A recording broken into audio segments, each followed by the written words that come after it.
Good morning, everybody. Good morning. We were afraid that there would be fewer people, but thank God we have a lot. Everyone who wanted to come came. And so we have this section. It's a kind of a facetious name of this because they are trying to have us, but we're getting stronger. And this is not the first time that we've been trying to organize sections about the relationship between the state and security.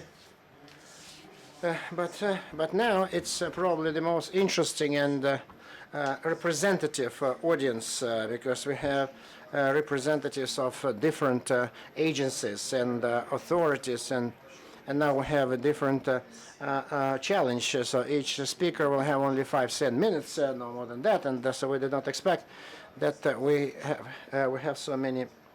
So let me introduce the speakers, please. So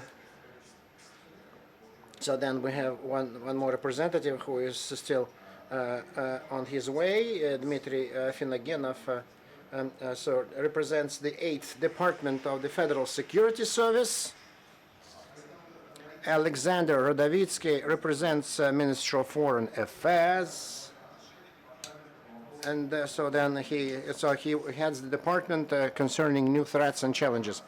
Then Doporonov, Deputy Director of the Chief Research Institute of the Federal Tax Service. So he heads a master's program concerning securities at the Higher School of Economics. And the Deputy of the State Duma Security Committee, Security Committee and Combating Corruption Committee. And Andrei Tumanov, First Deputy Chair of the State Duma on Information Policy, IT and Communications, State Duma. And so we have... And then there's another, but no less important, Vadim Dengin, the State Duma Deputy, so famous for his lobbying efforts, different bills on IT. So specifically, the providers should put their centers in Russia. And this question, I would refer you to him. So let's begin. So there is very little time, and the 5-7 minutes each one has. What are the main challenges of IT security? Today, this year, and this is not the general philosophical understanding of this issue, but the real trends and the situations and how do we address those challenges, take care, and what new bills in the pipeline, and your expert opinions will be highly appreciated. So let's start with the Minister of Foreign Affairs. Yesterday we had a representative of Foreign Affairs, Minister of Foreign Affairs, and he was describing the situation as a confusing one. But we have an agreement with Russia, with other countries concerning the identification of threats. At the same time, Russia does not want to join international conventions like a personal data exchange program. And so what changed this year? So this one way or the other, what are the changes? What are the developments now? Thank you. I'd like to thank the organizers to participate in this wonderful, interesting event. Thank you. First, I would quickly touch upon. So I'm not talking about joining any conventions or documents. I will just identify some major political trends. So in the that have occurred over the last year, and so then the role of Russia in the international security arena, and how the situation is evolving from the viewpoint of our relationship with the key international stakeholders, And so there is an antagonism, certain degree of antagonism. So when there are between different groups of countries, international countries, so then the two diametrically opposite approaches. First approach that unites the group of Western countries and their partners, which is as follows. The legalization of existing international law and norms and conventions and agreements existing aimed at legalizing the information, legalizing of cyber wars, modern cyber wars, so for example, so then even the international humanity law, so then the legal laws concerning declaring wars, conducting wars, and the cyber wars, so about offensive cyber potentials of the countries and the application. This is all official talk. That's what they're discussing, and this is. And there are many countries that fully realize that our world is so unstable and shaky, and so there are many hot spots in other domains of our in the air, space, on Earth, and then the cyber space. So would further complicate our lives, and these are the countries we're talking about, the developing countries, Russia. And our BRICS partners that call for so not to use force in IT space. So do they speak for themselves, or they come out with a consolidated? So now I'm talking just in general, because there are no specific groups. Because certainly we've gone through this block periods, and because Russia does not adhere to the block thinking. And that is why, so there are groups of countries that share the same approach, and so there are many developing countries right now, and so the BRICS are the leading developing countries, so they share our views that we should not apply force in IT space, in cyberspace, and there should be certain set of a code of responsible behavior should be adopted, and Russia is going to participate in some kind of an agreement or hammer out a new agreement. So the BRICS countries, after the Fortaleza summit last year, so that brought the BRICS to a different level of cooperation, close level. So there is a work group that was founded, was set up within the BRICS countries to achieve this format. It was quite a very complex format. But nevertheless, we're moving over to very interesting and practical initiatives. On the other hand, as you said correctly, so practical initiatives. So Russia and our partners on SCO in China, and even in 2011, came out with an initiative of setting the rules of behavior in the area of IT security globally. So which is a kind of a model draft of a code of behavior. So that would settle so the relationship and not escalate the conflict in cyberspace. So what was the final agreement or whatever? No, nothing has been developed specifically. We're not talking about the specific legal documents or agreements or modes of behavior. It's not there yet, because there is many won't understand. They just won't understand. Politically motivated, but we can use work within the framework of soft law, the resolutions of the General Assembly, so that the countries may choose to join or not to join. So there are some drafts and projects that are being developed right now. But it's by itself, it's already a great achievement, because there is no consensus. There's no consensus. There's no common ground yet, and so maybe it makes no sense to sign any comprehensive international agreements on that account at this point. So let's. So, either any further questions, you're most welcome to go ahead. And I'd like to apologize to Alexei Lukansky. I forgot to introduce him. because so our participants, I'm sorry that I didn't see him at the end of the table. Lugansky, is a famous expert on IT security, and so that brings these issues to the attention of the legislation authorities. So now let's. I think that Dmitry Finogenov will come out with his viewpoints concerning the threats. Should I ask you any leading questions or no?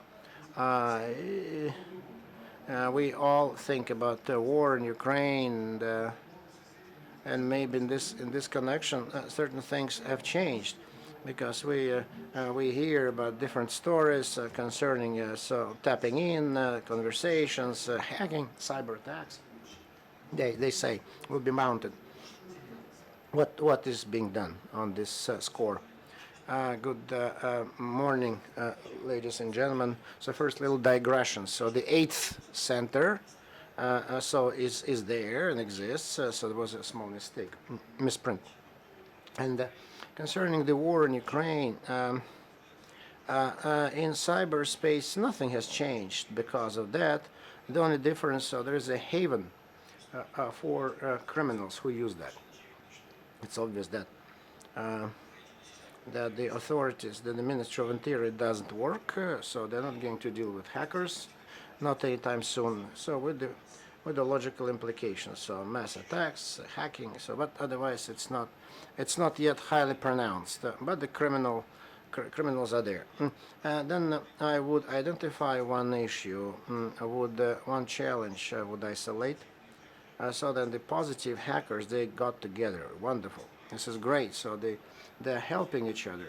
And so in order to do that, we need some legislation so that the positive hackers would help each other to a greater extent.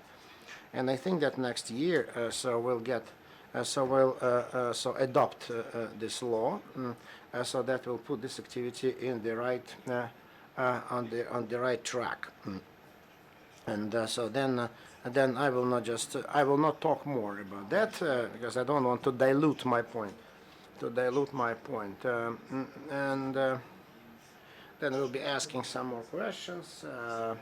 So the law will address everyone.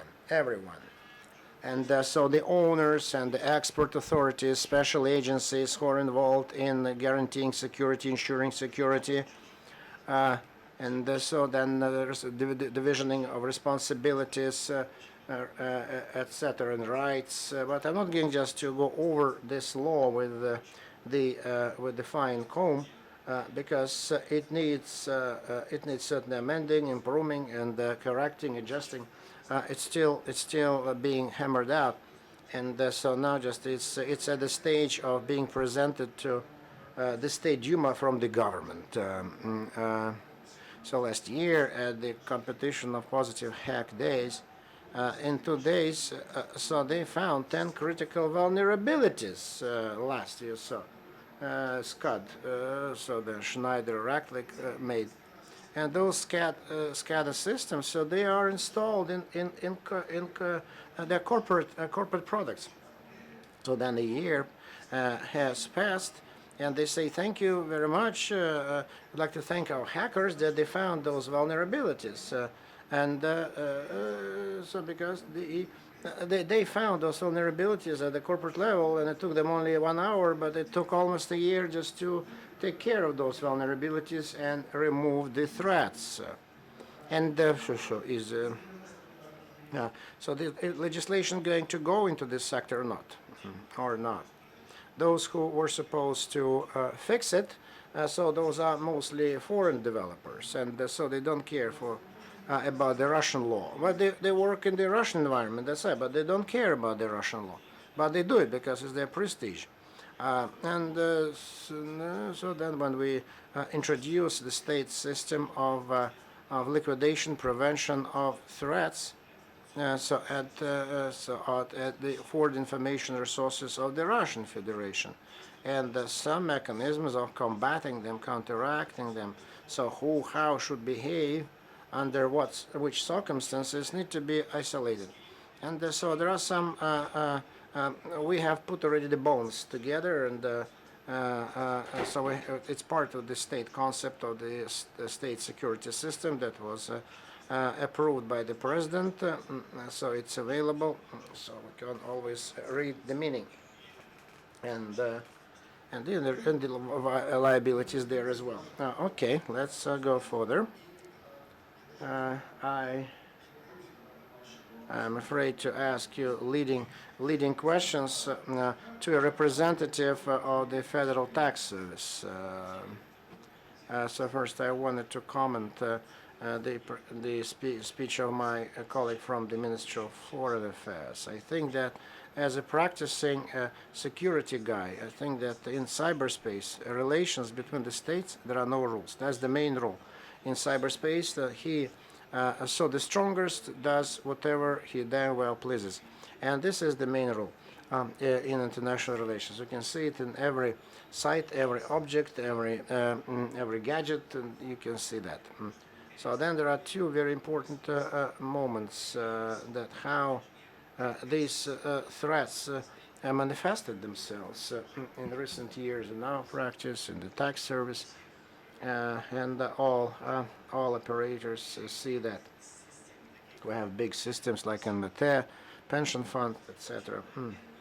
So the third is, so then the incidence increased. So it used to be only reference systems, now they're functional systems with number of users, counting scores of millions of people, and so that relates to many challenges. So this is the security of the user in the banking system. So there is lots of money, and the user is not protected, and so moreover, so the user has so many vulnerabilities in his gadgets that he's not even aware of, and continue to use electronic services.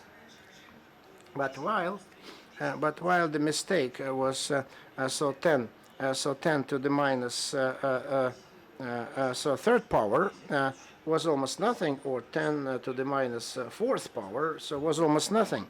But now, so the incidence is growing, and so the vulnerability is becoming more and more dangerous, and so there are thousands of aggrieved parties now. And that is why, so we can conclude that there are new implications, and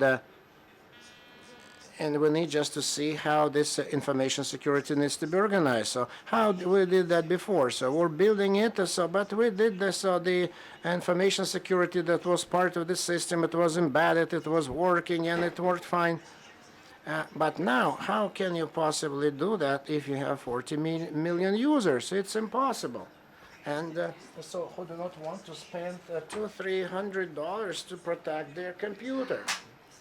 And because the computer costs the same amount of money, and that is why I would say in the near future, so the protection embedded at the beginning when the device is purchased, so is going to die out, because unfortunately it's only wise after the event approach. And for this, so we need just to develop new legislation. We need to find new ways to catch those bad guys, and we need to modernize and calibrate our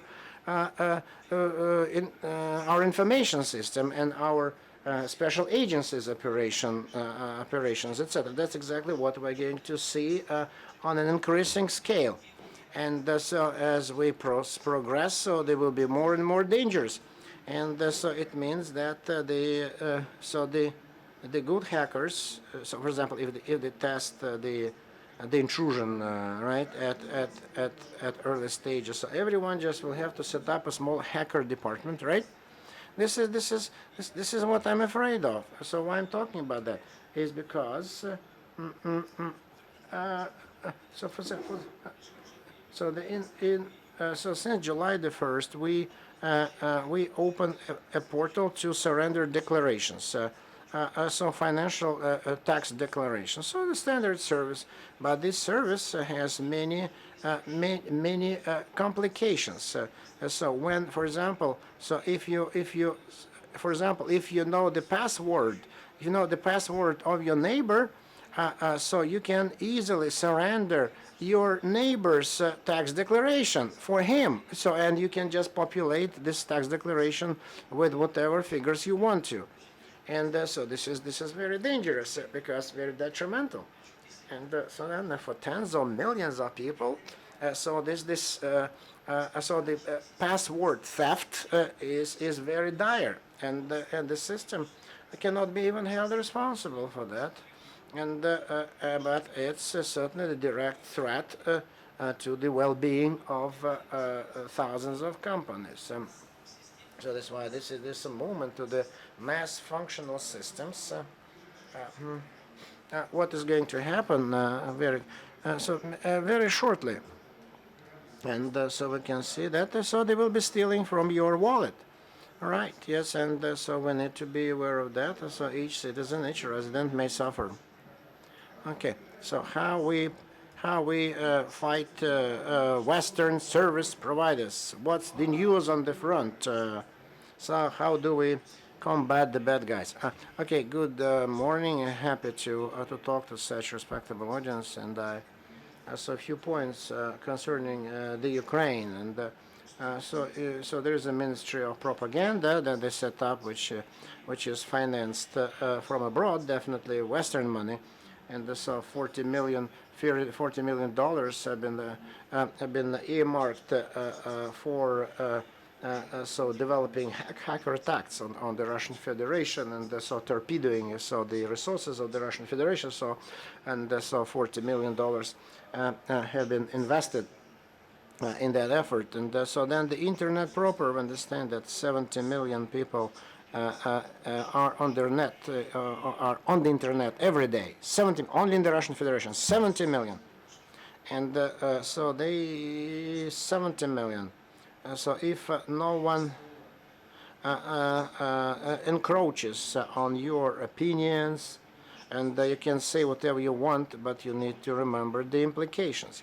Because if you say something, then you need to confirm your ideas. You need to so to put your money where your mouth is, and you need to stand up for yourself, and so you need to prove that what you say is sincere, open, and that you don't hurt anybody's feelings.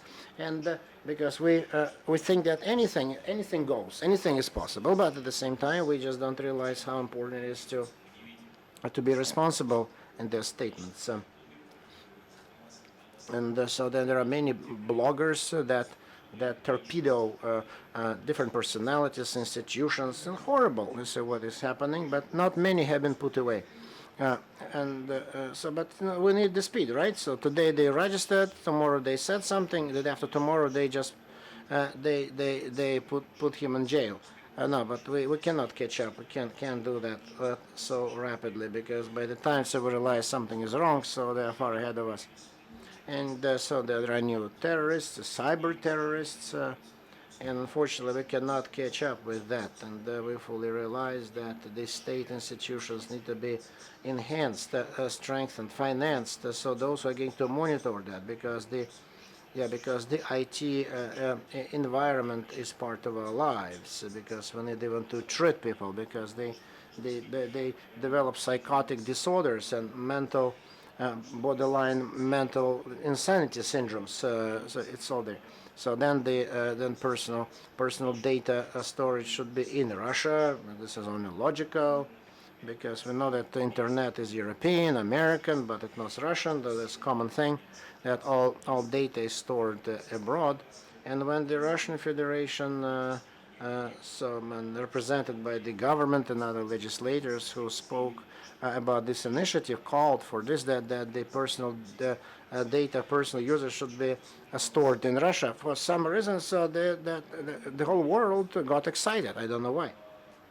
And so, for example, medical data of a person, the majority. When they promise from the West to cut us off from the internet. So if they do that, how are we going to treat our patients? So what do we do with this? Where does this information go? Who uses this information? And so we cannot guarantee, we as legislator, we cannot guarantee our users the security of their data storage. So only when something went wrong, So they start so yelling for the state to help. So as long as it's not doesn't concern you personally, who uses your personal data, you don't care. And so recently they stole from me recently.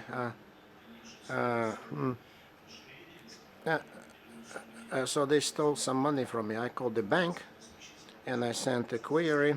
Yeah, there's a special group sitting there. So then who? So when they are buying something on the internet, they're just writing off certain amounts from your account. So this is true. They found it. And this, when they say so, when the Russian Federation has no right to store the personal data in Russia, and so I find it difficult to understand why they're not happy. Although so they store the data in their own countries, but do not want Russia to store its data in Russia. So then so it's like Google quit on China, so it will be very easy for them for Google to quit on Russia, and so to leave Russia for good. And so there's a threat. So can we possibly close down all so web browsers and mail and whatever, because there is no Russian code, nothing to replace us with. No, but there is no need to do that. And so when the companies now just are saying that they need to postpone the adoption, this law coming into effect, we always tell them that the majority of the companies who came to the IT Information Policy Committee and discuss this issue, so they're ready in 3 months' time to introduce this machine and keep and store the information in Russia. There's no problem to do that. So it takes a big company 3 months to do that, and storing the information in Russia. So even just to introduce the tax duty, those who import this equipment. So if they develop and build their own equipment here in Russia and can install it in Russia, there's no point to import it. But many start to to ask for favors and to make an exception for themselves, to save money, and to somehow just to tiptoe around this law and not to be affected by this law. And so because business is very flexible, and it knows that they realize that they need to invest in security, and that's a must. Yeah, because certainly security needs investment. Okay, invest, so you can just make a lot of money, big profits, revenues, but we need a constructive dialogue about the protection of personal data for the state is more important than anything else, and this information needs to be stored in Russia. There's nothing horrible about it. It's nothing out of the common, and I don't think that big corporations just would leave the country only because they have to store. Maybe like Microsoft in China, they will settle it with authorities. Yes, and there's a constructive dialogue going on, and we have many representatives coming to our committee, and so some with very important points, and so some of them. So, for example, for example, the security system of their corporation pits against the security system of data centers, for example. So there are many pros, but we've never seen any big corporation or small company so that would doubt the importance of the law on personal data.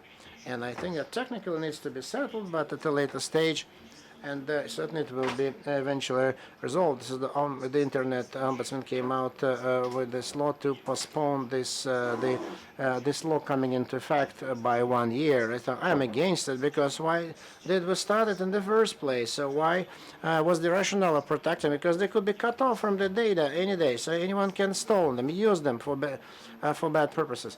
It can happen anytime. That's why those who have personal data should be responsible, should be interested in having their data safe and stored in their own country. All right, let's follow up. And let's follow up. And I know initiated the similar restrictions, for instance, to restrict the use of internet services for the defense, for the military people, and then for the officials, or rather to explain, to educate, so that to avoid the pain points, so that, for instance, someone puts out the whole military unit on Facebook with the movements and activities. So is there any advance in that activity, or the initiative has just been lost? So thank you for the questions. You raised the topics of the 2011, 2012. So this information security is in the head, primarily in the brains of the users, who either appreciate or do not care what's happening to the web, so they can estimate the risks, the balances, and sometimes they give little to the big corporation, and the big corporation returns nothing to them. So the liability cannot exceed the amount that we paid for the service, but as usual, we pay nothing. And if a military person or official trust those irresponsible consumer services, this situation is abnormal. So I will not list all the emergencies and events when the data turned out to be in public access after the after hacking of the mobile cell phones or email, and it's impossible within the legislation does not provide the wherewithal for bringing the perpetrators to justice. As for the security events for over the last 12 months, it's in the heads. So 3 years ago, we were talking about the vulnerabilities of value of public data, actually caused a kind of disrespect. And after the Snowden case, Snowden helped us. It has become very important. I remember he helped me personally.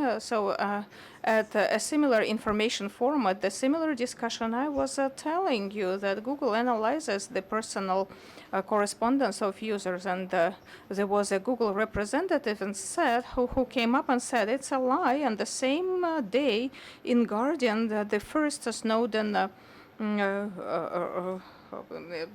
revealed secret appeared. So that's the first wave. And over the last year, I would like to mention 2 events. So first, a meeting on the Russian segment of the internet security.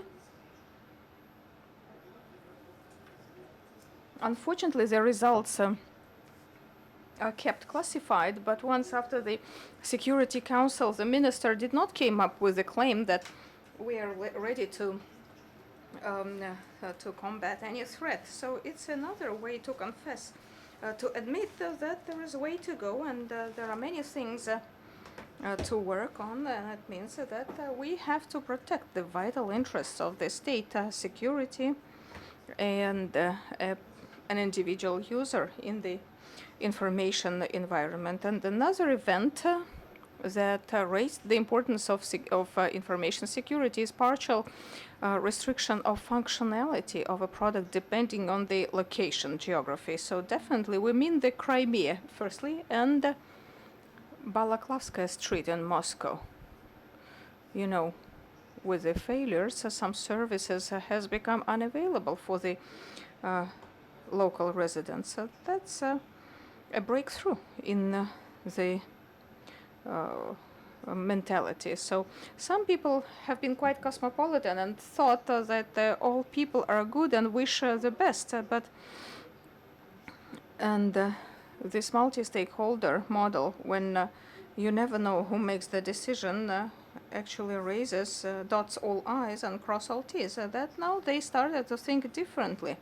Now they admit we have vulnerabilities in we have routers with bugs and tags, and this discourse, this change of the route allows us to hope that we shall have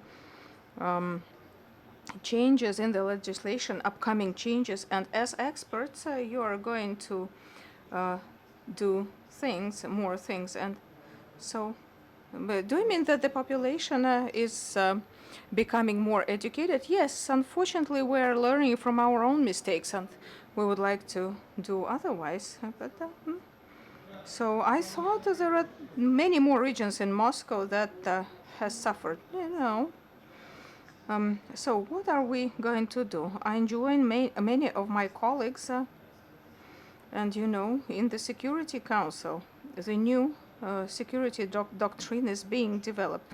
So the threats are approximately the same as they had been in the early 2000s. So import substitution block has been absolutely sent down the drain because all these threats have been described. In the year 2000, we could launch our own payment system. We had chip cards and things like that without any magnetic stripe even. So at the level of the deputy director of the center bank, we had representatives of other payment systems, and probably that's why the systems have been stopped. Maybe the business lobbied, well, archaeologists are not politicians, so I don't want to go back. It's most important that we do not repeat such mistakes in the future. So the doctrine on the information security, I hope, will be finally published by 2015, and it's going to be a new concept to the information security. And so the second thing I wanted to elucidate, just like my colleagues from the text department said, so in the cyberspace, the strongest is the one who sets the rules, and there are no rules so far. And there are companies who are the leaders, and probably there should be some kind of harness as taxes, the opportunity to find them, because in Europe, in Google, when you enter some input the inquiry, and there is a special warning for the provision of information for you or about something that does not match. So as far as I know, the Russian users do not have a chance to do so. Less than 1% just drown. In the UK, the system is different, and there are restrictions for authorized users, and once you have not confirmed you're 18 and you are such and such and you want to visit the specific website, then you will not have access, and something is unavailable there. So I do mind such strict regulation, but definitely we need a dialogue with the companies, and if Google is afraid to restrict the turnover, so we still have to have some restrictions, some regulation of our cyberspace. And yesterday I sent an inquiry to Roskomnadzor, to General Attorney's Office, Ministry of Economic Development, and I found out, and there are people here in the room who sent me some analytics that it's the Ministry of Economic Development that recommended the Google Analytics services. So almost all the state government website, so Google Analytics collects the information about the users and everything to do with it. So even the mouse clicks and send it to a remote server. Can you imagine? We send the information about our citizens, and in response, they provide us some analytics. I believe this situation is not very nice, and Roskomnadzor should look into it and protect the personal data, especially for the tax inspection. So unfortunately, there are no Russian counters. What do you mean? Yandex Metrics is a Russian one? No. Spylog, I guess, in Amsterdam. I believe that it's here that we can set up a group that will develop. We need to develop. So let me tell you a brief joke just to finalize our conversation. So in mountain villages, people are trying to cover a gap through a real narrow path, and they're afraid. And locals just, work that they carry the tourists for money to another side. And one day, a strong local guy, seeing many tourists, decided to raise his efficiency. And he took 2 people under his armpits, took one on his neck, and was going a ruble a person, and carries them through the gap. So when he was halfway, he just dropped one of them because he got tired and said, "Oh, to hell with that ruble! So I will carry only 2," and dropped one of the 3 guys he was carrying to the abyss. So we have another Gosduma representative from the same committee, Andrei Tumanov. So is there anything that the colleagues forgot to say? Would you like to add? Yeah, what is there to add? Recently, half a year ago, the State Duma in the States, someone tried to hack an ATM. When I try to tell, people approve. You got your cyber criminals in the. No. It was just, physical. They tried to use a hammer to break it. It's not hacking. It's just breaking into it. It's a simple burglary. So after analyzing, this case, the security services decided to raise the knowledge in the information policy. Otherwise, anyone can take a hammer and or a screwdriver and break into the ATM. So sometimes we share just a good cop and a bad cop. Vadim is a bad cop and I am a good cop. I am the good cop. I always disagree with him and he keeps arguing with me. So is there anyone here who would like to sugarcoat the pill? No, that's good because we always come up with our contradictions, and you as professional community can judge what's right, what's wrong, and find the ultimate truth that we're searching for. I believe that when there is a complicated issue ahead of us, people try to simplify it. If an issue is simple, people try to complicate it. So you don't need to simplify a complicated issue, an enigma, because we shall not get the proper result. So each solution should dovetail with the goal, should be streamlined, should be the way the goal requires. And the Duma deputies and the profile ministry people, unfortunately we cannot see them here. That's a pity. We were inviting them, we had invited them, but we are not professionals like you. It's you who are, geeks and nerds. You live that life. You swim. You know how to swim in that sea. And we all have our mission to achieve, the ministry. Should develop the draft laws that will go then for Duma approval. But it's you who should provide the content for the draft laws, the professional community guys. You understand the tricks of the profession. So, and then when we pass it in the State Duma, when we have a roundtable discussion with 100 people, out of them 90 hear about the issue for the first time in their life, it sounds funny, it looks weird, So criticize us, keep criticizing us.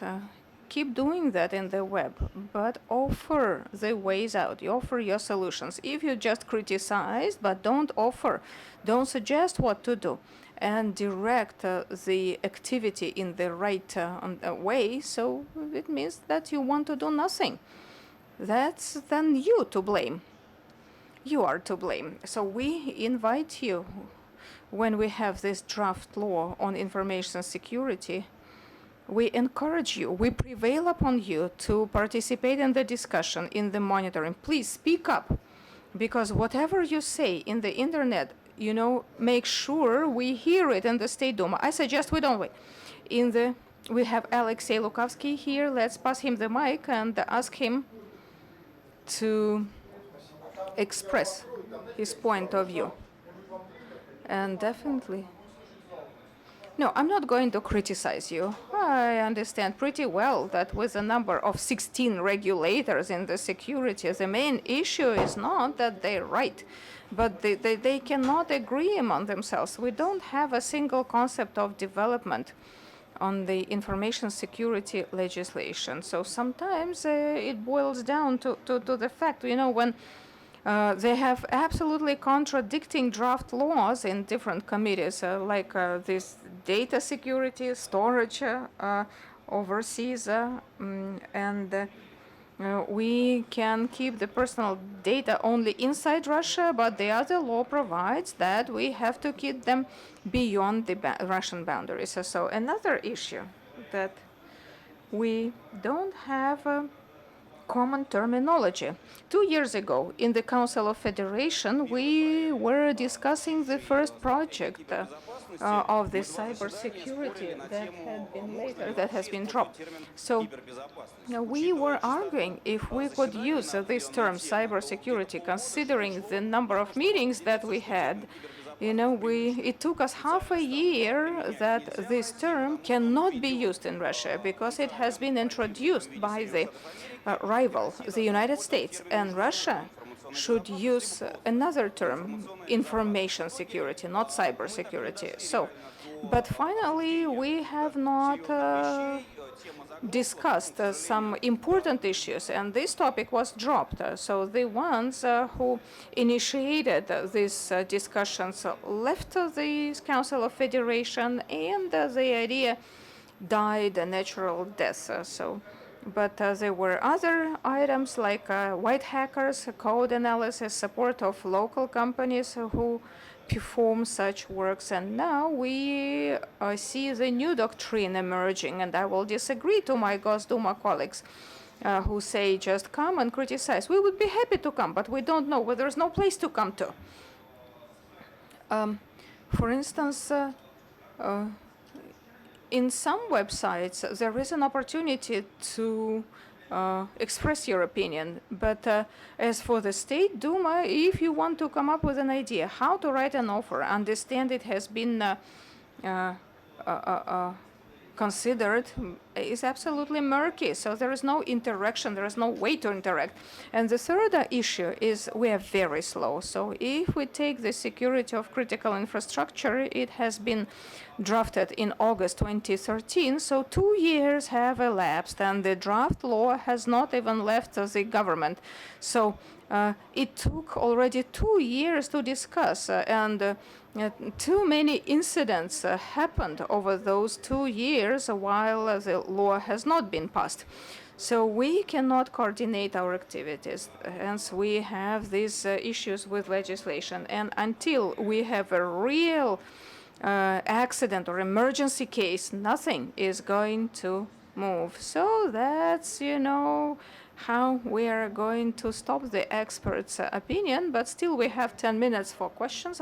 But let me make two announcements. You can ask questions after the session and approach them privately. So try now to ask something very general. And immediately after this session in the European room, we shall continue the topic. We have a session, how to hack a country, how to hack someone. I would say the hacker's point of view, or information security guys. So go to this session and listen to the story with our presentations. So now I'm opening the floor for questions. I see no hands. Yes, I see one hand.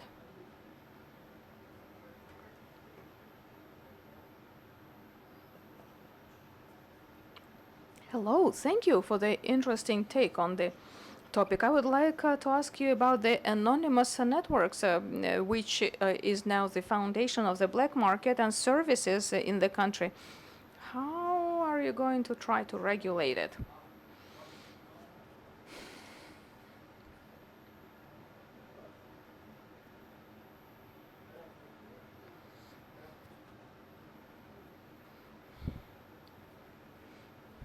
So the State Duma is going to ban, as far as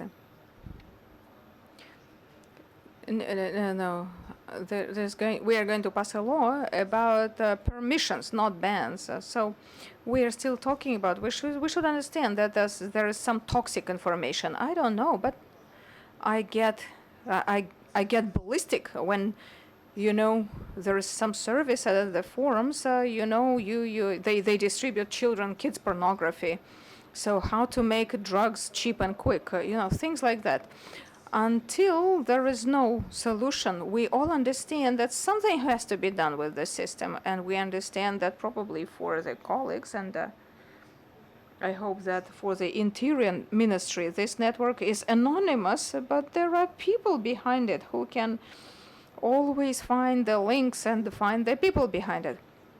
So it's unacceptable. These ways to distribute information are unacceptable, and it has to be in the air.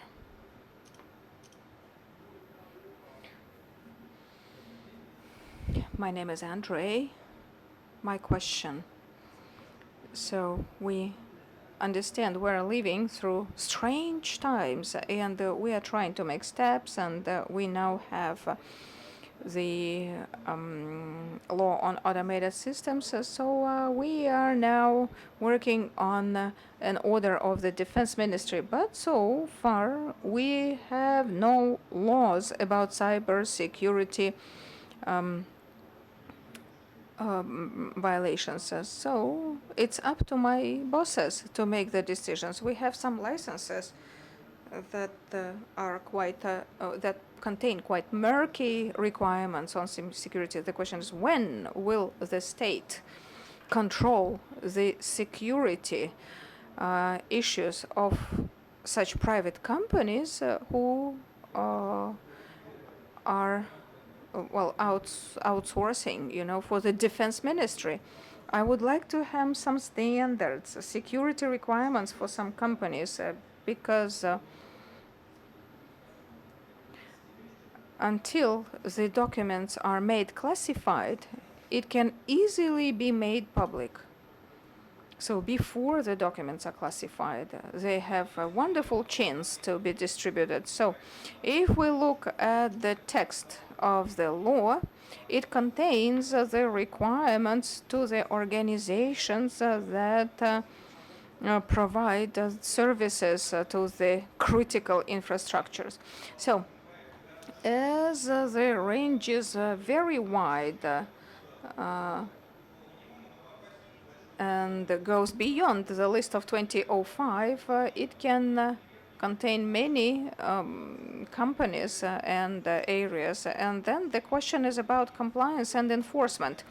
So the question is not about the lack of requirements, but I would say about the control and monitoring of the organizations that apply for the licenses for specific jobs. Speaking about the interaction with the committee, could you please prepare your proposals so we shall exchange our contacts and then probably arrange a roundtable on this topic? And what about the controlling agencies? Do they have the requirements?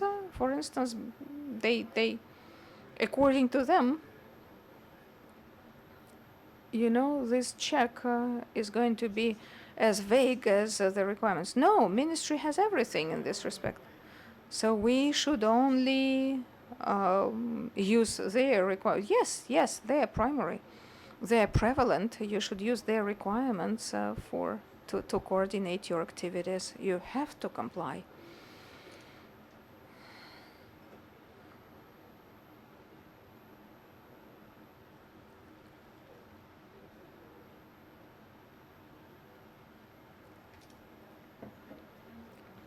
Tatiana from Gazprom Inform. The question to everyone about storing the personal data. Why can't you create some international, develop some international convention about the storage of personal data in Russia and Russian personal data? in other countries and the foreign personal data in Russia? Thank you for the question. So I believe we have been talking about it today, and the question, the writing is on the wall. Why we shall never even discuss such conventions? There's a number of countries who will never want to store their personal data of Russians in Russia. So some countries are interested to store the Russian personal data and their citizens' personal data in their country. So I guess we have to stop, and Natalia Kaspersky here will open the next session. I would like to thank the panelists and a little comment about the State Duma. State Duma is absolutely available. Go to the website, send the e-letters to the deputies. They register. Each deputy has to reply. Once he doesn't reply, immediately complain to Mr. Narishkin. He will summon the deputy and, cane him. So please be more active. So we have 3 deputies. Catch them, badger them, shoot them. So ask the questions. Thank you very much for your attention.